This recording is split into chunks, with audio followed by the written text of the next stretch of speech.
जय श्री हरि ओम नमो भगवते वासुदेवाय। प्रेम से बोलिए सियावर रामचंद्र की जय।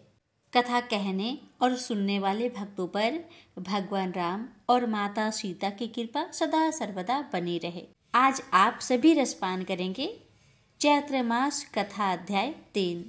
राम कथा सुनने के लिए हमारे चैनल को सब्सक्राइब करना ना भूले। आइए भक्तों, राम कथा की आगे की वृत्तांत सुनते हैं। जय श्री राम। एक दिन गुरु विश्वामित्र ने राम लक्ष्मण को बताया कि जनकपुरी में धनुष यज्ञ हो रहा है। जनकपुरी के राजा जनक की पुत्री सीता का स्वयंवर है और स्वयंवर में दूर दूर तक के राज्यों से अनेक राजा महाराजा आएंगे। इस स्वयंवर की शर्त बड़ी रोचक थी।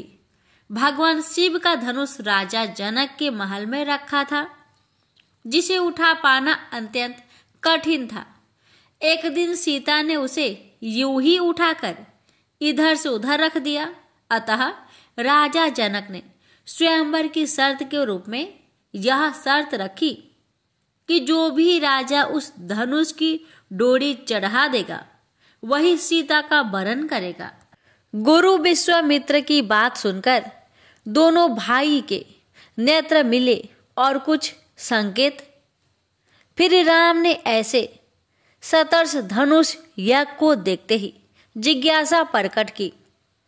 मुनि विश्वामित्र भी अंतर्यामी थे। तीनों कालों का उन्हें ज्ञान था। प्रभु श्री राम की इस मनुज लीला में उन्हें आनंद आ रहा था। सर्वेश्वर का यह मनुज व्यवहार उनके मन को पुलकित कर रहा था। विश्वामित्र दोनों भाइयों को लेकर जनकपुरी की ओर चल दिए। वनवासी उन्हें सजल नेत्रों से विदा कर रहे थे। गुरु माताएं उन्हें ऐसे दुलारती थी मानो गाय अपने बछड़े को दुलार रही हो। थोड़े ही दिनों की ऐसी प्रगाढ़ प्रीति ही तो है जो भगवान को भक्तों के बस में करती है। विश्वामित्र उन्हें प्राचीन कथाएं सुनाते हुए यात्रा कर रहे थे। वे उन्हें रघुकुल की अमर और श्रेष्ठ कृति से परिचित करा रहे थे। मार्ग में पड़ने वाले आश्रमों से परिचित कराते थे और कहीं कहीं विश्राम भी कर लेते थे। लक्ष्मण को कौतूहलता होती जैसे संत मुनि उनके आने के विषय में पूर्व निश्चिंत थे। जहां राम ठहरते वहां आश्रम मानो धर्म केंद्र बन जाता। इसी प्रकार यात्रा करते हुए विश्वामित्र उन्हें ऋषि गौतम के प्राचीन आश्रम में ले गए। संध्या का समय था, अतः रात्रि विश्राम के लिए यह उपयुक्त स्थान था। महर्षि गौतम का आश्रम और वहां उपस्थित संत जन भी जैसे उनकी प्रतीक्षा कर रहे थे। मुनि विश्वामित्र ने बताया कि मुनि गौतम अपने शिष्य को प्रभु के वहां आगमन की तिथि, समय और मुहूर्त बताकर ही गोलोक गए थे। राम ने आश्रम के एक कोने में एक स्त्री आकृति की शिला देखी। प्राय परस्तर मूर्ति ऊर्ध्वाधर होती है, परंतु वह तो भूमि पर इस स्थिति में पड़ी थी जैसे किसी से विनय करती हुई हाथों से अपना मुख छुपा रही हो। उसके घुटने जमीन पर लगे थे, सिर नत था और केश विन्यास अस्त व्यस्त था। वह एकदम सजीव लगती थी। जिसने भी उसे बनाया वह महान शिल्पी होगा। राम ने मुनि से उस शिल्पी की प्रशंसा करते हुए मूर्ति की भी प्रशंसा की। मुनि पुलकित है कि राम सब जानते हैं, लेकिन बालकों जैसी जिज्ञासा दिखा रहे हैं। वे अपने आगमन का उद्देश्य जानते हैं, परंतु फिर भी पूछ रहे हैं। विश्वामित्र ने बताया कि वह पत्थर की तराशी हुई मूर्ति नहीं अपितु सती अहिल्या है। गौतम मुनि की पत्नी, पति के श्राप से वह इस स्थिति में शीला के रूप में बदल गई थी। राम ने सुनकर जिज्ञासा प्रकट की कि मुनि, गौतम ने अपनी पत्नी को श्राप क्यों दिया? तब मुनि विश्वामित्र ने उस कथा को विस्तार से बताया कि यह एक निरपराधी स्त्री की करुण कथा है। अहिल्या परमपिता ब्रह्मा की मानस पुत्री थी, जिसे ब्रह्मा जी ने ब्रह्मांड की अपूर्व सुंदरी के रूप में मन से उत्पन्न किया था। वह इतनी अद्वितीय सुंदरी थी कि जो भी उसे देखता मोहित हो जाता। सभी देवता उसे प्राप्त करने की इच्छा रखते थे। देवराज इंद्र तो अहिल्या पर ऐसे आसक्त थे कि नित्य प्रति ब्रह्मलोक जाकर उसके सौंदर्य को देखते और ब्रह्मा जी से उसके साथ विवाह करने की याचना करते। ब्रह्मा जी असमंजस में थे कि किसे अहिल्या का हाथ सौंपा जाए, क्योंकि सभी देवता उन्हें समान रूप से प्रिय थे।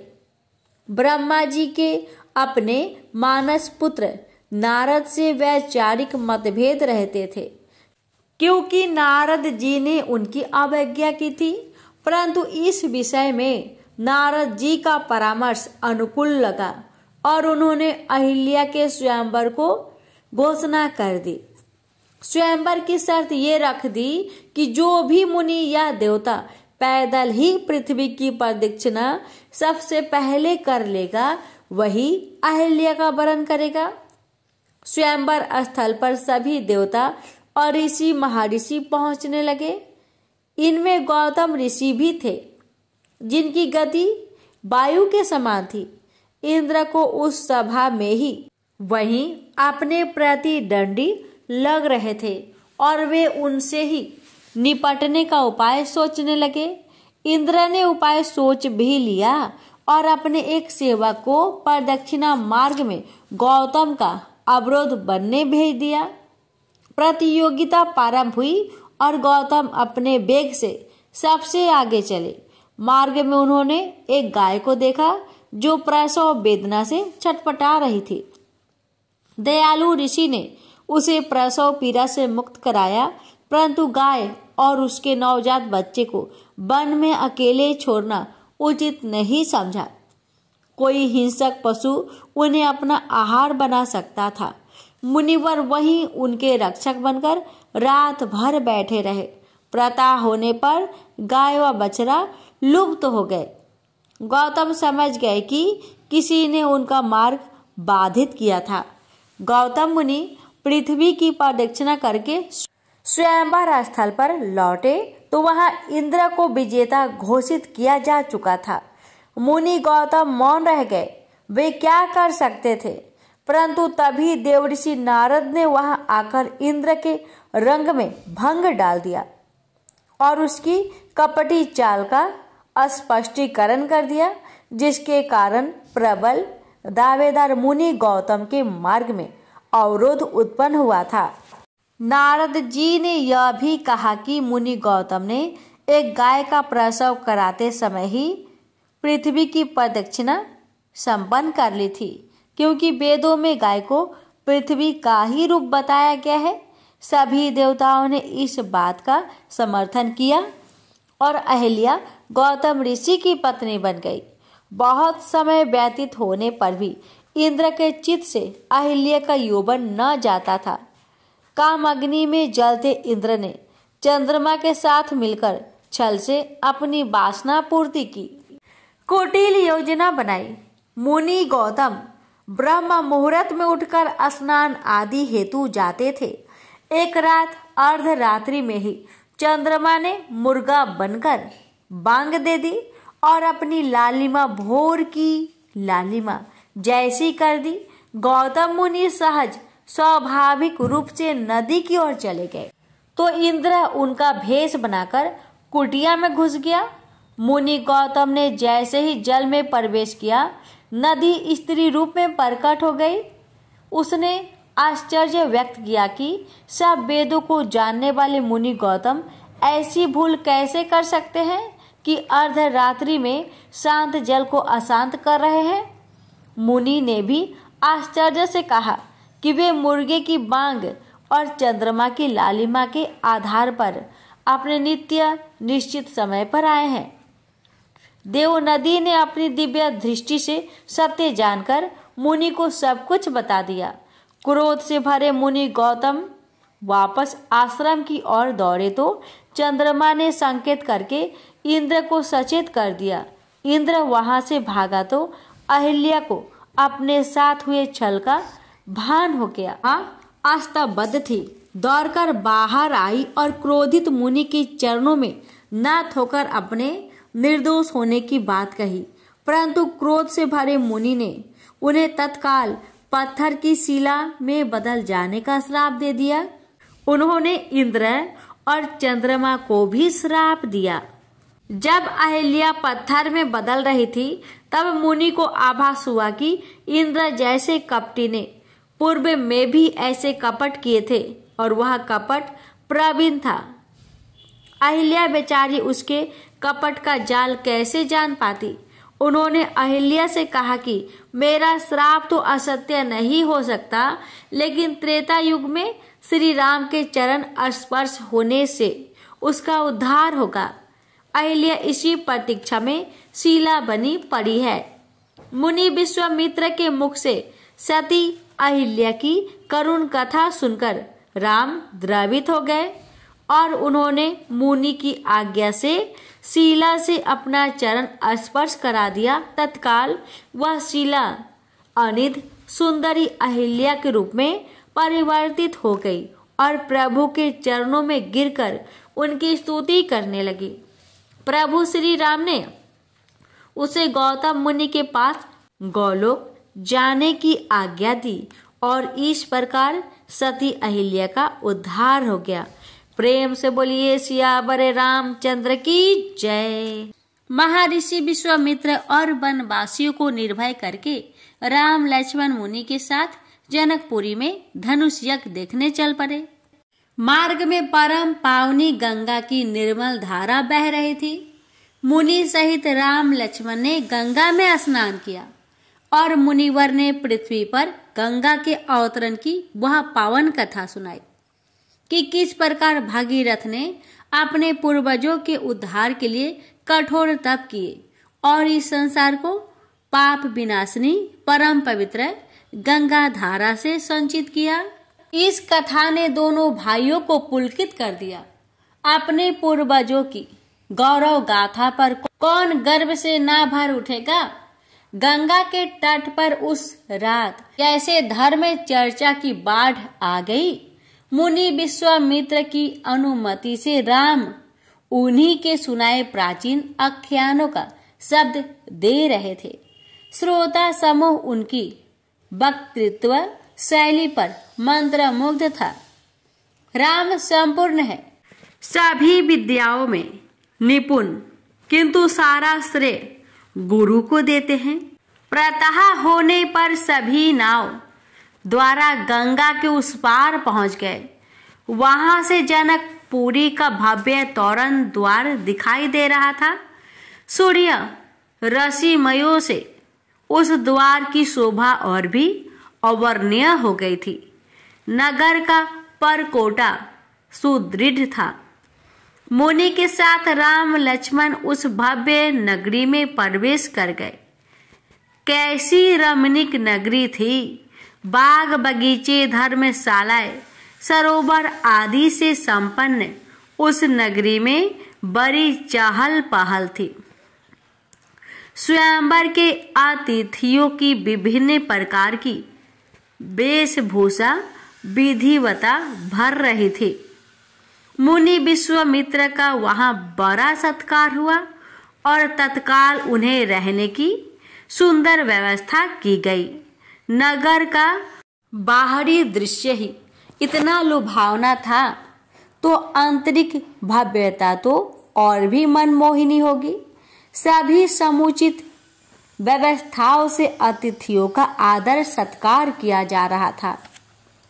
राजा जनक को मुनि विश्वामित्र के पधारने का समाचार मिला तो वे उनके दर्शन हेतु आए। मुनि के साथ आए राम लक्ष्मण को देखकर जनक हर्ष से भर उठे। ऐसी श्याम गौर युगल जोड़ी उन्होंने कभी न देखी थी, जिन्हें देखते ही मन में शांति छा जाती है। जब परिचय हुआ तो उन पर और भी प्रेम उभर आया था। अयोध्या और जनकपुरी में अच्छे संबंध थे। राजा जनक और राजा दशरथ भी परस्पर मित्र थे। जनक राज ने उनकी कुशल क्षेम पूछी। मुनि विश्वामित्र ने भी दोनों भाइयों की प्रशंसा करते हुए कहा कि उन्होंने ही उनके यज्ञ की रक्षा की है और वन को राक्षस विहीन कर संत जनों को निर्भय किया है। यह सुनकर जनक जैसे सम्मोहित हो गए। वे बार बार राम को देखते हैं। ऐसी छवि को देखते रहने का मन करता है। राजा ने मुनिवर सहित सभी अतिथियों के भोजन, निवास व अन्य सुविधाओं का निरीक्षण किया और हर्षित होते हुए वहां से चले गए। प्रातः होने पर मुनि विश्वामित्र ने दोनों भाइयों की इच्छा समझकर उन्हें जनकपुरी भ्रमण की अनुमति दे दी। गुरु की प्रति कृतज्ञ होकर दोनों भाई उन्हें सिर नवाकर उस नगरी की शोभा देखने चल पड़े, जो इंद्र की अमरावती के समान सुंदर थी। पीले रंग के वस्त्र पहने दोनों भाई मुनि कुमार लगते थे, परंतु उनके कंधे पर शोभ्यमान धनुष और तुनीर उनके क्षत्रिय होने का प्रमाण थे। सिंह समान गर्दन, विशाल भुजाएं, कमल के समान उनके नेत्र थे। कानों में सोने के कर्णफूल, मस्तक पर तिलक, घुंघराले काले बाल उनकी शोभा को और भी बढ़ा रहे थे। जो देखता वह देखता ही रह जाता। ऐसी योगल झांकी देखकर नेत्र और मन तृप्त हो जाते हैं। नव युवनाओं के मन में उन्हें देखकर प्रेम के अंकुर फूटने लगे।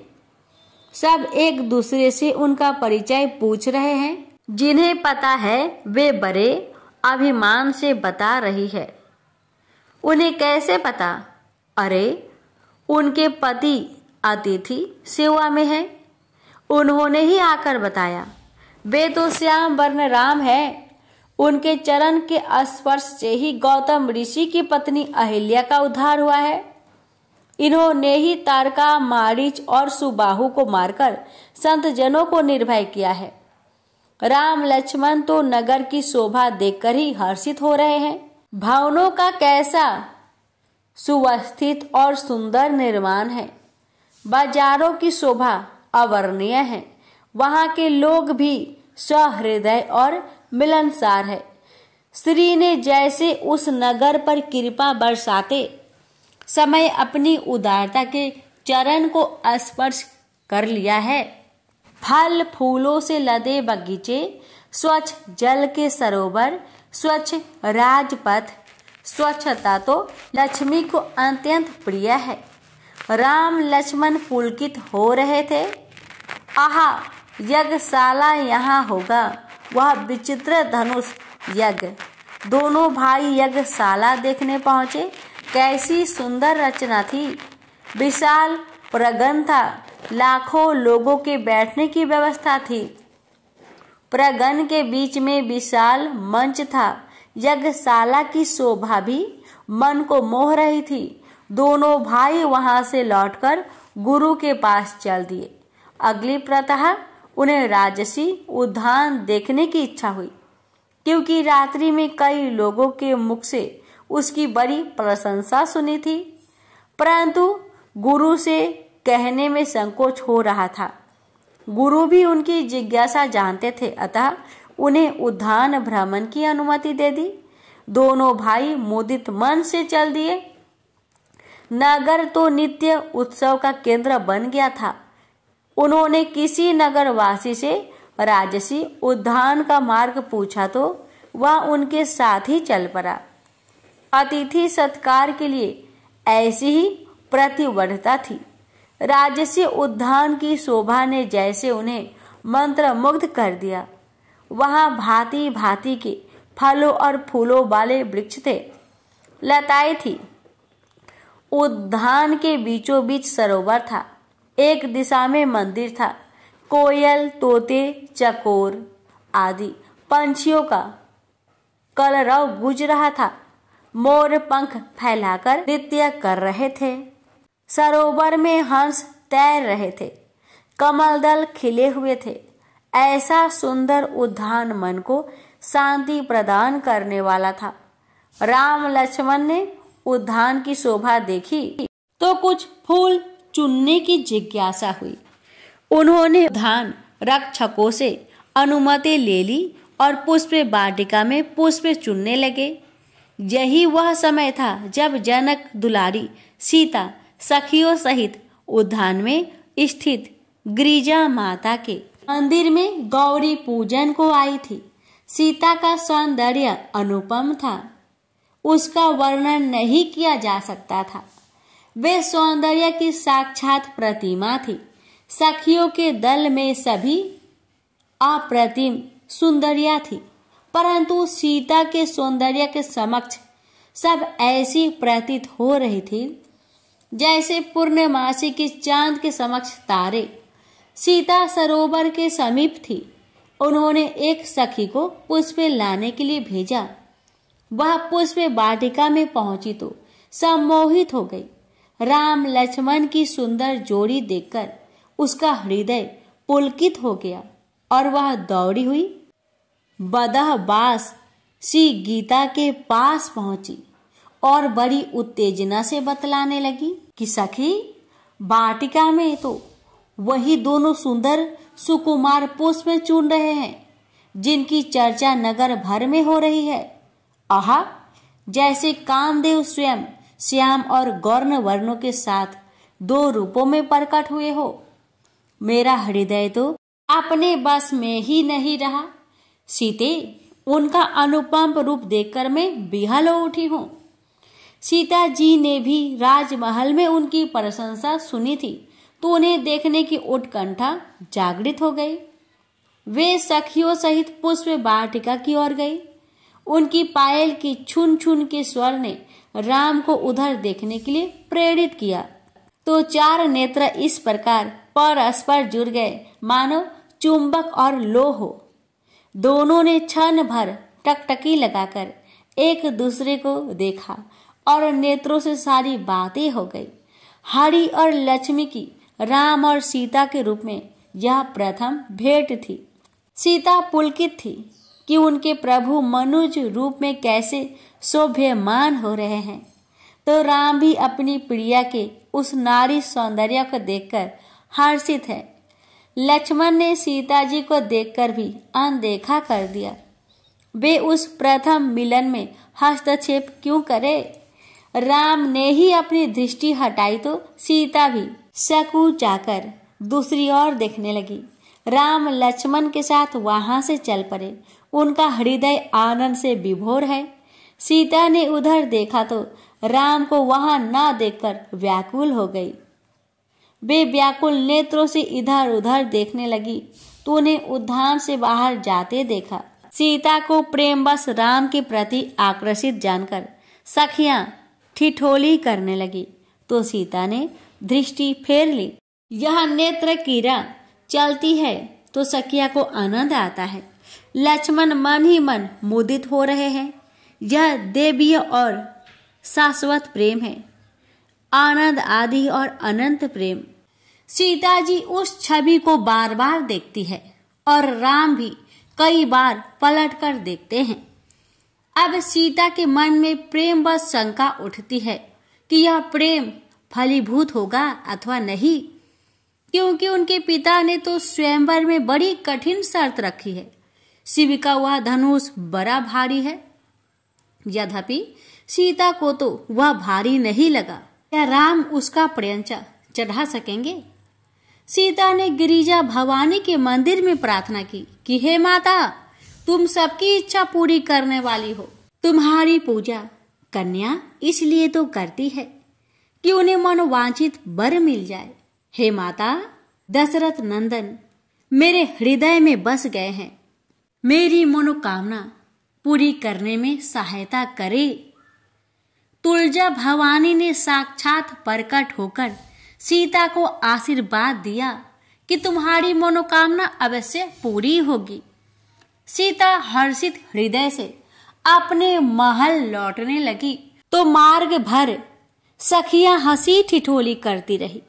अगली प्रातः ही धनुष यज्ञ होना था, अतः उस रात अतिथि शालाओं में देर तक यह चर्चा चलती रही कि सौंदर्य की स्वामिनी जनक दुलारी सीता का वरण कौन सौभाग्यशाली करेगा।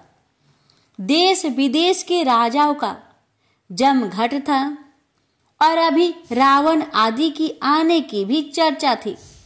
रावण के नाम से सब शंकित थे।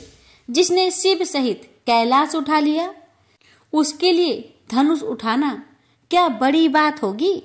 यह निर्णय लिया गया कि रावण के आने से पहले ही किसी को यज्ञ संपन्न कर देना होगा, अर्थात शर्त पूरी करके सीता का वरण करना होगा। रात भर इसी प्रकार की चर्चाएं होती रही।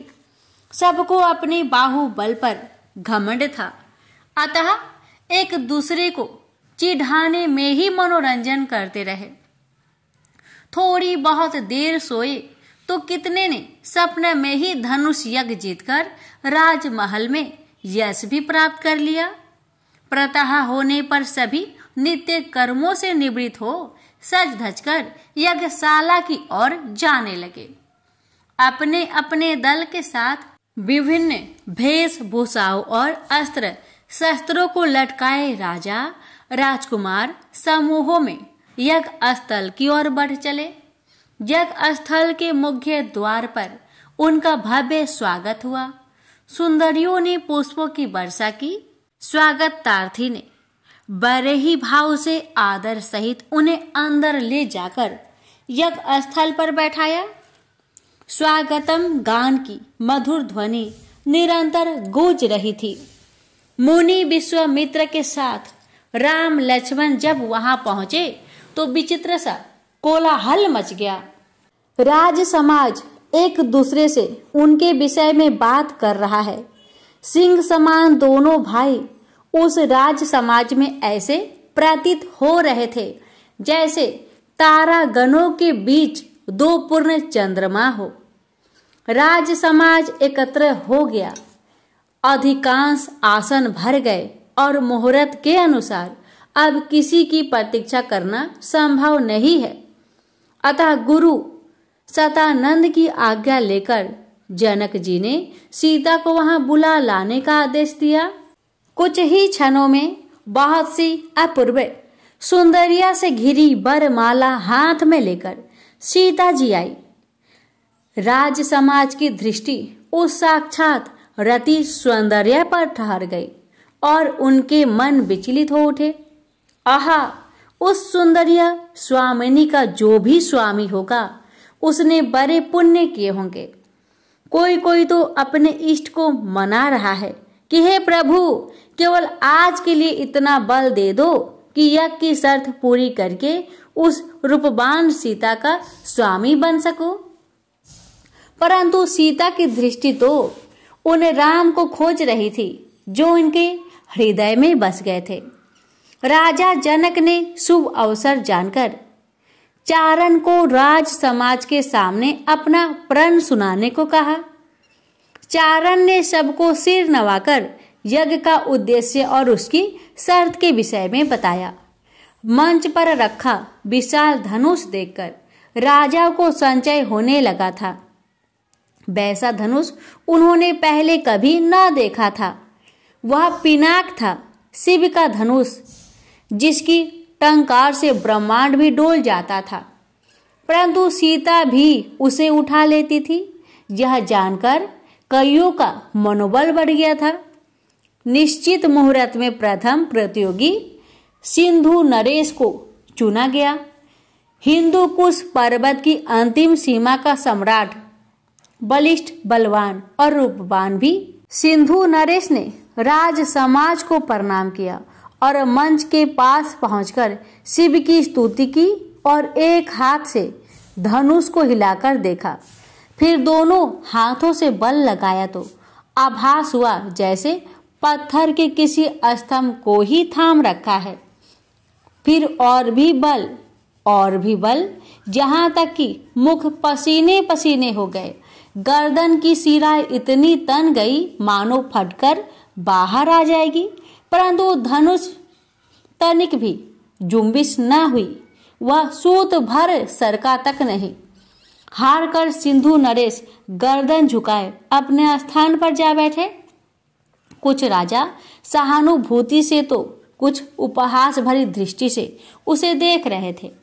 कार्यक्रम जैसे जैसे आगे बढ़ाया गया वैसे वैसे थके, परास्त, अपमानित और गर्दन झुकाए राजाओं की संख्या बढ़ती गई। उसी अनुपात में राजा जनक की चिंता भी बढ़ती गई। उसी समय यज्ञ क्षेत्र में एक विमान उतरा, पुष्पक विमान अर्थात लंकापति रावण।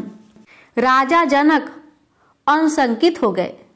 राज समाज में भी निस्तेज हो गया। जनक ने तो रावण को निमंत्रण भी नहीं दिया था, परंतु यह सब जानते थे कि वह आएगा अवश्य। रावण ने किसी को प्रणाम न किया।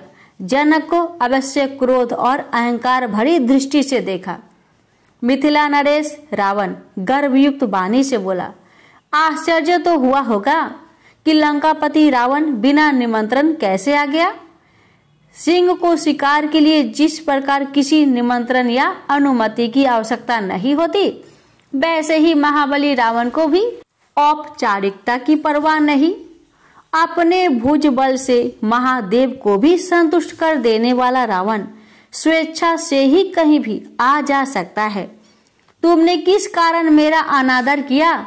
यह गौण है, परंतु मैं लंका का राजा हूँ और राजा को किसी भी स्वयंवर में जाने का अधिकार है। मैं उसी अधिकार से यहाँ आया हूँ और अब इस स्वयंवर की शर्त पूरी करके सीता को लंका भी ले जाऊंगा।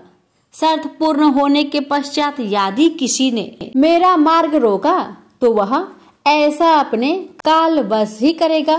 वैसे भी इन लटकी हुई गर्दन से मुझे संकेत मिल रहा है कि तुम्हारी निराशा बढ़ रही है। तुमने भी बाज से चिड़िया लड़ाने का काम किया है। यह महादेव का धनुष है, इसे रावण के अतिरिक्त और कोई भी हिला भी नहीं सकता। पर्यंचा चढ़ाना तो दूर की बात है, तुम्हारी इच्छा ना हो तो भी मैं तुम्हें सुख देने के लिए इस शर्त को पूर्ण करूंगा, क्योंकि इस राज समाज में तो मुझे कोई दिखाई नहीं देता कि इस शर्त को पूरी कर सके। अहंकार से भरे रावण के वचन सुनकर लक्ष्मण का मुख तमतमा उठा और वे उत्तर देना ही चाहते थे कि राम ने हाथ दबाकर उन्हें शांत किया। रावण मतवाले हाथी की भांति धनुष की ओर बढ़ा तो जनक सहित सीता भी विचलित हो गई। हे गिरिजा, कहीं यह राक्षस राज ही तो रावण का प्रतिशोध कौन करे? प्रतिशोध का अर्थ था उस अहंकारी रावण के क्रोध से युद्ध की स्थिति उत्पन्न करना। ऐसे शुभ अवसर पर अकारण रक्तपात होना उचित न था। इससे अच्छा तो प्रभु से विनती करना था। अतः जनक जी अपने इष्ट को स्मरण करने लगी और सीता गिरिजा भवानी को। रावण मंच के पास पहुंच गया और गर्वित दृष्टि से सभी राजाओं को इस प्रकार देखा मानो कह रहा हो कि यह धनुष तो क्या, इसके स्वामी को भी मैंने इन्हीं भुजाओं से कैलाश सहित भूमि से अधर कर दिया है। रावण ने एक हाथ से धनुष को पकड़ा और ऐसे सरका दिया जैसे धनुष उठ ही गया समझो। परंतु ये क्या, धनुष तो हिला तक नहीं और सभा में एक दबी सी हंसी की लहर दौड़ी। रावण ने आंखें ततेर कर देखा तो सब मौन हो गए। रावण ने दोनों हाथ लगाकर धनुष उठाया, परंतु जैसी भूमि ने उसे जकड़ रखा था वह तिल भर न सरका। रावण ने अपनी संपूर्ण शक्ति लगा दी, परंतु धनुष की अडिंगटा बनी रही और रावण लज्जित हो गया। उसका बल थक गया।